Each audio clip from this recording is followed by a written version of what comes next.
there, Bethesda fans. My name's Sean. I own an art studio for miniatures battles in Utah, and I'm here to show you some prototype pieces for a Skyrim-inspired board that we're making. But first off, let's take a look at this. This is an example of the board that you play miniatures battles on. And this one's like a ruined city, and then we make all this awesome terrain and the figures to go along with it. Hi, I'm Matt. I'm the terrain guy. I'm the one who builds all this wonderful stuff that we put out here. It is wonderful. Yes, it is. All right, let's take a look. So these are both work in progress pieces, and let's see the head first. Okay, so this, I like to call it the Monument to the Fallen King. Okay. It is essentially an ancient statue that has met with some disrepair over the ages.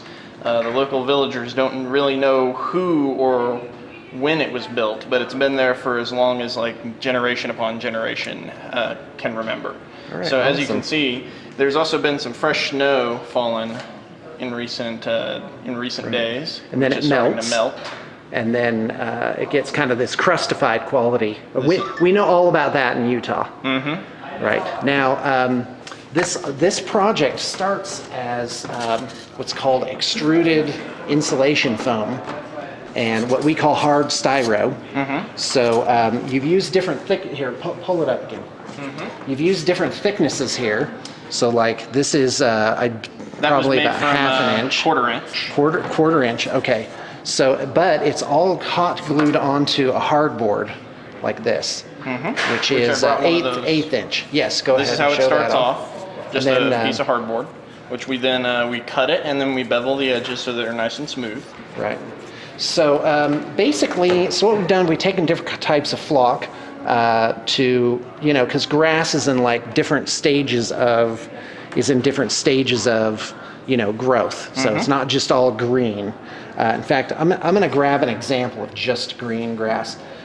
One fault here is that, and by the way, if you see anything that we could improve, we'd be more than glad to hear from you, is we got to somehow disguise this crack so to make it more natural looking. So we'll probably put some high grass or some rubble there, basically. So go ahead and talk about the weathering on it. The weathering on this was interesting. We started with a black base, which is what you always do for foam, because once you start actually doing like sprays on it, aerosols will dissolve this very quickly. It gets really pitted, which is useful for some terrain, but not for what we were going for here. So we start with a black base, and then we do a gray spray. Then we do a combination of dry brushes, which is where you have very little paint on the brush. And you just kind of go over it in areas. Right. We did about 2 grades of gray overall over this, sort of a mid-gray and then a lighter gray to kind of pick out the corners and the various rough spots. Then we hit it finally with sort of an off-white to pick out particular areas. It's also to simulate light reflecting off of it as well. Also, then I went in and I put in some dark brown, which you can actually it's not that visible, and then I took some like terracotta color almost and made these rain streaks to give it sort of this corner of the eye weathered appearance. Just wanted to show, if you don't mind, Matt, go ahead and put this up against. So this is like pure green flock. This is medium flock by Woodland Scenics. So this is like in a jungle where it's like all overgrown.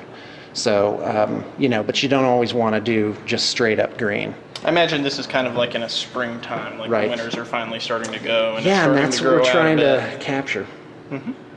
Here's the second piece we want to show you real quick. And this is going to be a lodge based on Whiterun. Yes. At first we were going to try and make Whiterun, but now I think we're going to focus more on kind of a wilderness thing. Yeah, it's called Jorgens Keep because Jorgen is Jorgen the Fifth is the one who owns it. Now note, this isn't meant to be an exact duplication. No, this is inspired by. Exactly. And so, So what you have here is you have sort of an elevated plateau that the entire keep is going to be built on. I've cut down a very large piece of 2-inch styrene to kind of resemble a bit of a cliff face. Now, this is by no means the final product. Now, we think what we're going to do and you'll excuse me for jumping in here. We're going to put the heat gun on this and give it a more natural effect. Yeah, in fact, we've already done it on this corner over here a little bit, just to see how it would turn out. And it tends to smooth it, but it also hardens it as well. Yeah. And check this out. So this is a piece where we did an experiment where we scored this to try and get sort of a sedimentary rock formation feel to it. And so we score it with a hobby knife, and then you put the heat gun on it, and it starts to kind of split and create some natural formations there. And so we glued on some rocks there and trying to give it a natural effect. Because we noticed when we watched Skyrim videos that there's a lot of rock that looks like this. Yeah. So the question is how to duplicate that on a grander scale. Okay, go ahead. Now the building itself is going to be rather grandiose. What you're going to have is, you see I've started the beginning of this overhang that's going to sit right here. You're going to have two sort of dragon-like gargoyles. They're going to be guarding the gates, as it were, sitting right here. Let me turn one sideways so we can get a close-up on that. So these are from the Games Workshop range. Yeah, I believe these are from one of their building kits. Warhammer kits Fantasy for the Warhammer kits. Fantasy. Yeah. Right. Okay. So and then here you've just taken popsicle sticks. Yep, I've created sort of a bracing for the wall. Sort of, it's not so much of as a architectural reason, more as just for, they like the look of it. Right. So this is going to be heavily decorated and such. It's going to have like rings and everything. The building itself, you can see I've actually drawn out the rough design of the building. This is going to be the overhang right here. So you'll have that roof piece that I mentioned. You're going to have the main keep is going to be all here. That's going to come up one story and going to be flat so you can put miniatures on it. Right. And then you're going to have a tower coming here and a tower coming here. Oh, that's fantastic. Okay, great. Well, Matt, go ahead. We're also going to build it to where you can actually take the keep off and just use it separately and use the plateau as a separate piece. Because again, this is meant to be a generic board. Exactly. That can be used for a variety of different settings, even science fiction. Yes. And we are going to make a whole board, much like this thing here, that is sort of this outdoor thing, and we're doing experiments with trees and whatnot. Matt and I have been down to the riverbed, looking for different dried out plants that we can use. Battling legions of spiders, I might add. Yeah, battling legions of spiders.